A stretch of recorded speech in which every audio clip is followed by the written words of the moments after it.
നമസ്കാരം, അരുണാണ്. കൂടെ സുമിയുണ്ട്. മലാവി ഡയറിയുടെ പുതിയൊരു എപ്പിസോഡിലേക്ക് എല്ലാവർക്കും സ്വാഗതം. അപ്പോൾ ഞങ്ങളിന്ന് നിൽക്കുന്നത് നിലമ്പൂരിൻ്റെ പേരും പെരുമയും വിളിച്ചോതുന്ന നിലമ്പൂർ കോവിലകത്തിന് മുമ്പിലാണ്. അപ്പോൾ ഇന്ന് ഇവിടെ നിലമ്പൂർ പാട്ടുത്സവം ആരംഭിച്ചിരിക്കുകയാണ്. അപ്പോൾ കഴിഞ്ഞ 2 ദിവസമായിട്ട് നിലമ്പൂർ പാട്ടുത്സവം ആരംഭിച്ചിരുന്ന 7-ാം തീയതിയാണ്. ഇവിടുത്തെ വേട്ടയ്ക്കൊരുമകൻ ക്ഷേത്രത്തിൽ സർവാണി സദ്യയൊക്കെ ആയിട്ട് വിപുലമായ ഒരു നമ്മുടെ നിലമ്പൂർ പാട്ടിൻ്റെ ഒരു ഭാഗമായിട്ടുള്ള പ്രോഗ്രാം ഇന്ന് നടക്കുന്നുണ്ട്. അപ്പോൾ അതിൽ പങ്കെടുക്കാൻ വേണ്ടി വന്നതാണ്. അപ്പോൾ ഇന്നത്തെ കാഴ്ചകളെന്ന് പറയുന്നത് നിലമ്പൂർ കോവിലകവും അതുമായി ബന്ധപ്പെട്ട പാട്ടുത്സവവും അതിൻ്റെ ആചാരങ്ങളും അനുഷ്ഠാനങ്ങളും അതിൻ്റെ ചരിത്രവും ഒക്കെയാണ് ഞങ്ങളിന്ന് നിങ്ങളിലേക്ക് എത്തിക്കാൻ പോകുന്നത്. അപ്പം ഇതിനെക്കുറിച്ച് ആധികാരികമായിട്ട് ഞങ്ങൾക്ക് അറിയില്ല എന്താണ് പറഞ്ഞു തരേണ്ടത്. അപ്പം ഇതിനെക്കുറിച്ച് ഇതിൻ്റെ ആചാരത്തെക്കുറിച്ചും എന്താണ് നിലമ്പൂർ പാട്ടെന്നും ഇതിൻ്റെ ഐതിഹ്യത്തെക്കുറിച്ചൊക്കെ നമുക്ക് അറിയുന്ന ആരെങ്കിലും കണ്ടെത്തി അവരെ കൊണ്ട് നമുക്ക് ഇതിനെക്കുറിച്ച് നിങ്ങൾക്ക് വിവരിച്ച് തരുന്നതായിരിക്കും. അപ്പോൾ ഇന്ന് ഞങ്ങൾ കാണിക്കാൻ പോകുന്നത് നിലമ്പൂരിൻ്റെ ഒരു ചരിത്രപരമായ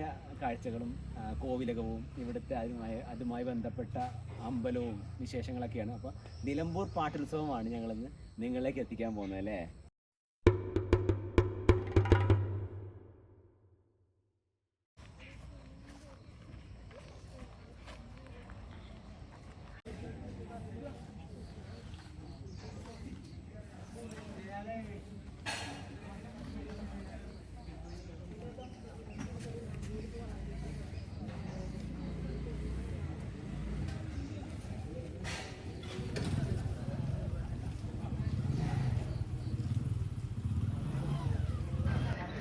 ഈ നിലമ്പൂർ കോവിലകം എസ്റ്റാബ്ലിഷ് ചെയ്ത ഏകദേശം 1200-കളിലാണ്.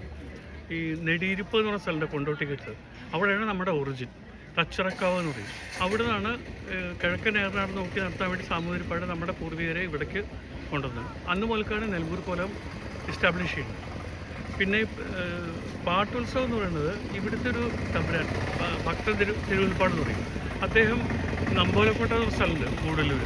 അവിടെയാണ് ഈ വേട്ടയ്ക്കരൻ്റെ ശരിക്കുള്ള മൂലസ്ഥാനം. അപ്പോൾ വേട്ടയ്ക്കരൻ എന്ന് പറഞ്ഞാൽ അന്നത്തെ ഇപ്പോൾ പറയുന്ന പോലെ ആൾദൈവം എന്ന് പറഞ്ഞ പോലെ കാട്ടുജാതിക്കാരുടെ രാജാവായിട്ട് അവിടെ താമസിക്കുന്നു. അപ്പോൾ അതിൻ്റെ ഈ നമ്പോലക്കോട്ട എന്ന സ്ഥലത്ത് അത് കുറുമ്പുറനാട് രാജാവിൻ്റെ കീഴിലുള്ള സ്ഥലമായിരുന്നു. അവിടെ നോക്കി നടത്താൻ വേണ്ടിയിട്ട് എപ്പോഴും ഒരു റെപ്രസെൻറ്റേറ്റീവ് അവിടെ ഉണ്ടാവും. അവരുമായിട്ട് ഈ ഇവിടുത്തെ ഭക്തതമ്പരം വളരെ ഫ്രണ്ട്ലിയാണ്, ഭയങ്കര ഫ്രണ്ട്സ്. അപ്പോൾ എപ്പോഴും ഇവിടുന്ന് കുതിരപ്പുറത്ത് പോകും. പണ്ട് ഇവിടുന്ന് ഈ കുതിരപ്പുറത്ത് പോയ ബ്രൈഡൽ പാത്ത് കാട്ടിനുള്ളിൽ കൂടെ ഉണ്ട്. ദിവസം പോയി വരാനുള്ള ദൂരം ഉണ്ടായിരുന്നു അത്ര പണ്ട്. അപ്പോൾ അങ്ങനെ പോയിട്ടൊക്കെ വേട്ടയ്ക്കാരായിട്ട് വളരെയധികം ഫ്രണ്ട്ഷിപ്പാണ്. അതേ സമയത്ത് ഭയഭക്തി ബഹുമാനമുണ്ട്. അപ്പോൾ ദൈവമായിട്ട് കണക്കാക്കുന്നുണ്ട്. അപ്പോൾ പ്രായമായപ്പോൾ അദ്ദേഹം പറഞ്ഞു, എനിക്ക് ദിവസം വന്ന് പോകാൻ അങ്ങനെ പോകാൻ പറ്റില്ല. അപ്പോൾ നിലമ്പൂർ കുടികൊള്ളാൻ പറ്റുമോ എന്ന് ചോദിച്ചു. അപ്പോൾ അദ്ദേഹം പറഞ്ഞു, ഞാൻ വരാം, പക്ഷെ ഒരു കണ്ടീഷൻ ഉണ്ട്.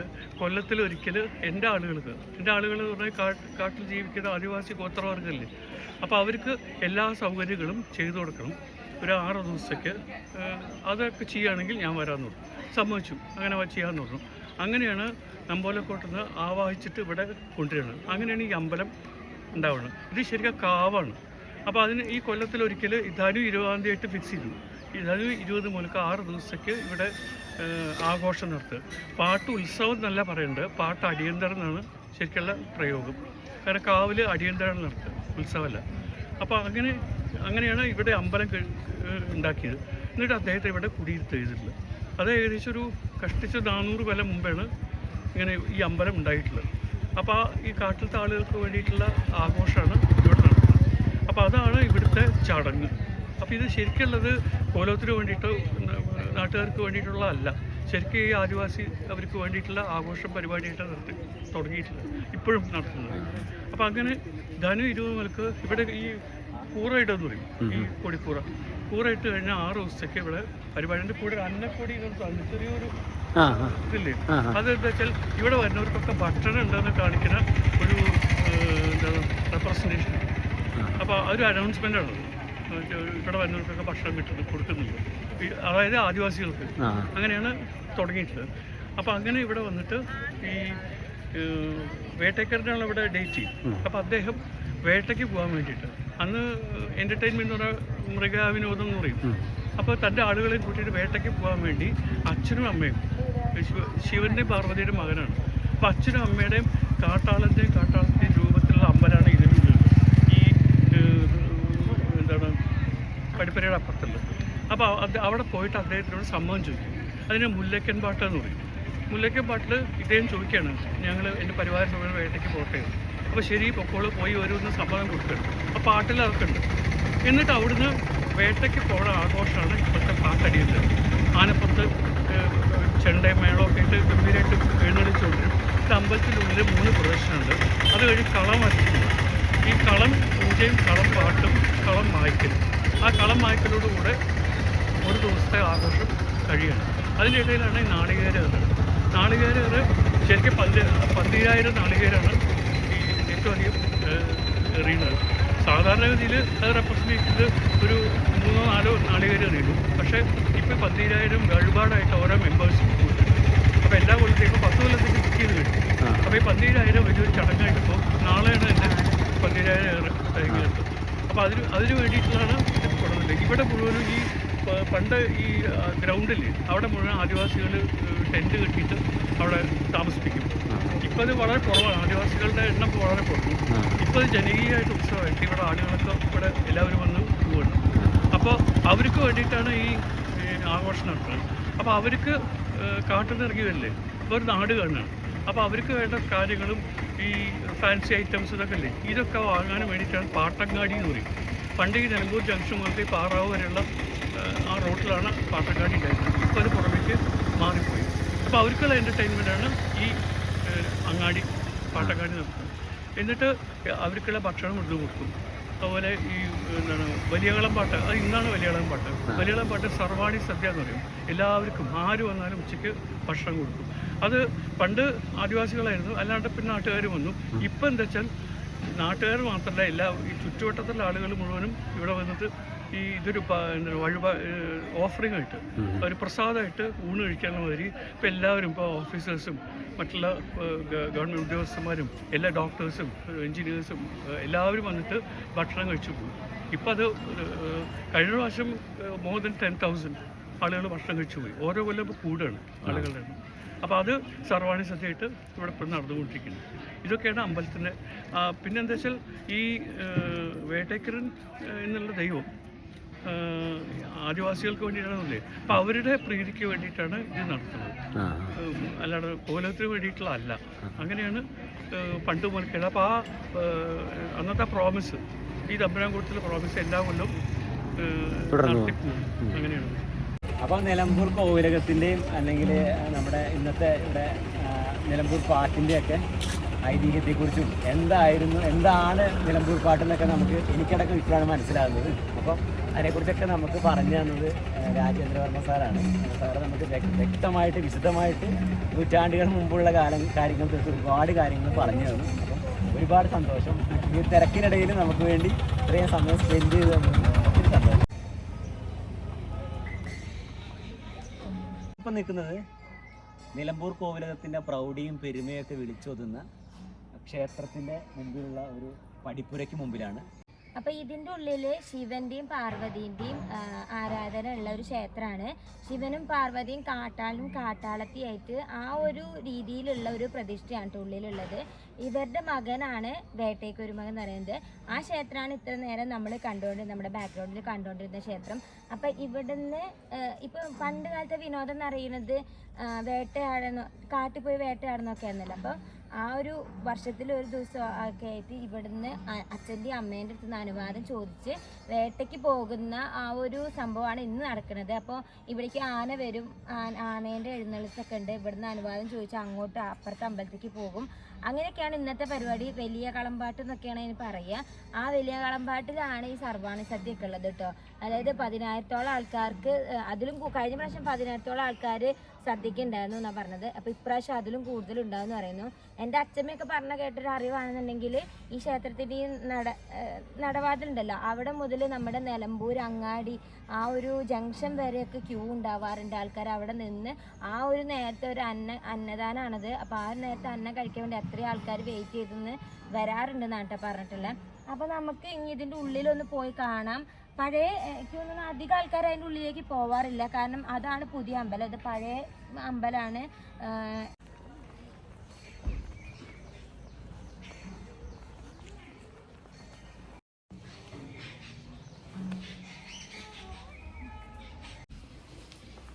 അപ്പോൾ ഇതാണ് ഇതിൻ്റെ ഉള്ളിലേക്കുള്ളൊരു വ്യൂ എന്ന് പറയുന്നത്. പഴയ അമ്പലമാണ്, അതിപുരാതനമായ ക്ഷേത്രം, നൂറ്റാണ്ടുകൾ പഴക്കമുള്ള ക്ഷേത്രമാണ്. ഇവിടെയാണ് ശിവനും പാർവതിയും അല്ലേ? അതെ, ശിവനും പാർവതിയുടെയും കാട്ടാളനും കാട്ടാളിയുമായിട്ടുള്ള ഒരു കാട്ടാളത്തിയുമായിട്ടുള്ള ഒരു പ്രതിഷ്ഠാ സങ്കല്പമാണ് ഇവിടെ ഉള്ളത്. ഇവിടെ നിന്നും എന്താ പറയുക, ഒരു അനുവാദം, ഇവിടുന്ന് ഒരു അനുവാദം കിട്ടിയതിന് ശേഷമാണ് പുറത്തേക്ക് പോവുക.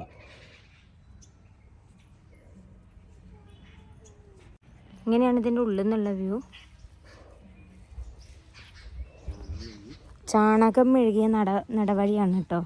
ഇതൊക്കെ ചാണകം മെഴുകിയതാണ്. അമ്പലത്തിൻ്റെ മുറ്റമൊക്കെ അങ്ങനെയാണ്. പഴയ ക്ഷേത്രമാണ്. വലിയ പുളിമരങ്ങളൊക്കെ കണ്ടോ, തേക്കും പുളിമരവും പനയും എല്ലാം ഉണ്ട്.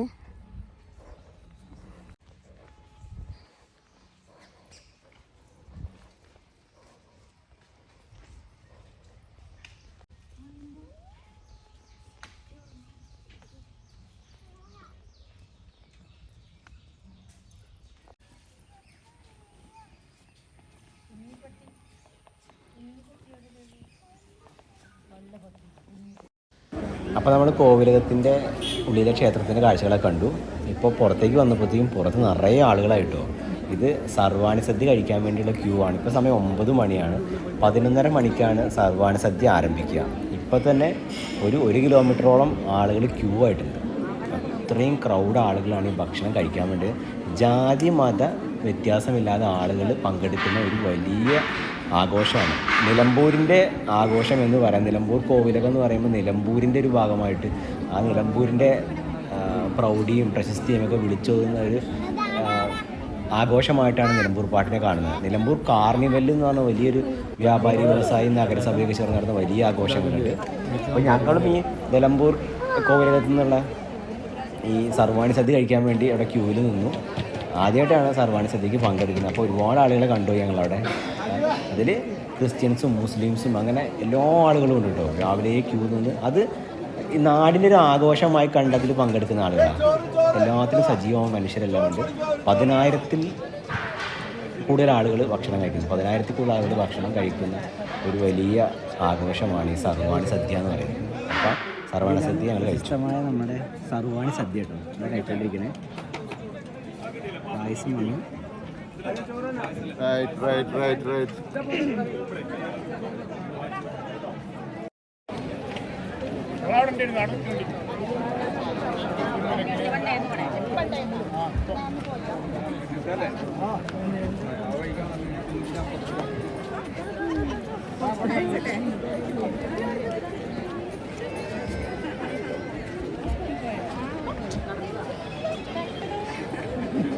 അങ്ങനെ പകലത്തെ പരിപാടിയൊക്കെ കഴിഞ്ഞ് ഞങ്ങൾ വീട്ടിൽ പോയിട്ട് വീണ്ടും തിരിച്ചു വന്നു. 9 മണി കഴിഞ്ഞിട്ട് ഇവിടെ കളമായ്ക്കൽ എഴുന്നള്ളിപ്പ് അങ്ങനെ എന്തൊക്കെയോ പരിപാടികളൊക്കെ ഉണ്ട്. അപ്പോൾ അതൊക്കെ കാണാൻ വേണ്ടി വന്നതാണ്. അപ്പോൾ നമുക്ക് രാത്രിയിലെ കാഴ്ചകൾ കാണാം. അപ്പോൾ ഇവിടെ ഒരു പേ ആൻഡ് പാർക്ക് ഉണ്ട്. ഈ പേ ആൻഡ് പാർക്കിൽ ഞങ്ങൾ വണ്ടി ഇട്ടിട്ട് നടന്നു പോകണം. അങ്ങോട്ട് വണ്ടി പോകാൻ പറ്റില്ല. അപ്പോൾ ഇനി കുറച്ച് ദൂരം നടക്കാനുണ്ട്. അങ്ങനെ നടക്കാമല്ലേ. കോവിലകത്തേക്കുള്ള മെയിൻ ഗേറ്റ് എന്ന് പറയുക. ഇതിന് നൂറ്റാണ്ടുകൾ പഴക്കമുള്ള കോവിലകത്തിൻ്റെ എന്താ പറയുക, നമ്മുടെ പ്രൗഢി വിളിച്ചോതുന്ന ഒരു മെയിൻ ഗേറ്റാണ് ഇത്. പല വീഡിയോസിലും നിങ്ങൾക്ക് കാണാൻ പറ്റിയിട്ടുണ്ടാവും ഈ നിലമ്പൂരിൻ്റെ കാഴ്ചകൾ കാണുമ്പോൾ.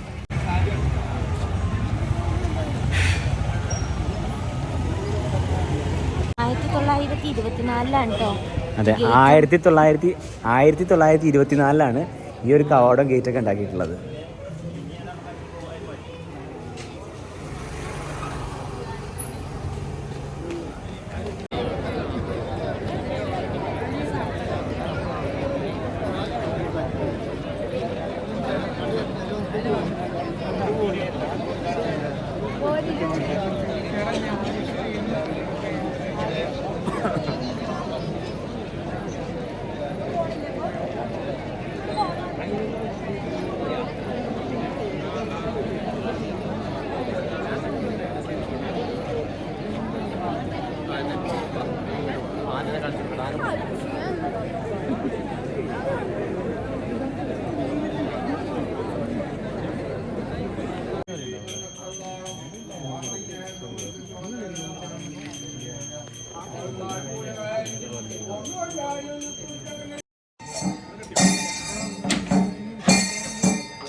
ഇന്നത്തെ നൈറ്റത്തെ പരിപാടി ഞങ്ങളോട് നിർത്തി. ഇനി കേട്ടോ നേരം വെളുപ്പുള്ളത് പ്രോഗ്രാമുകളുണ്ട്.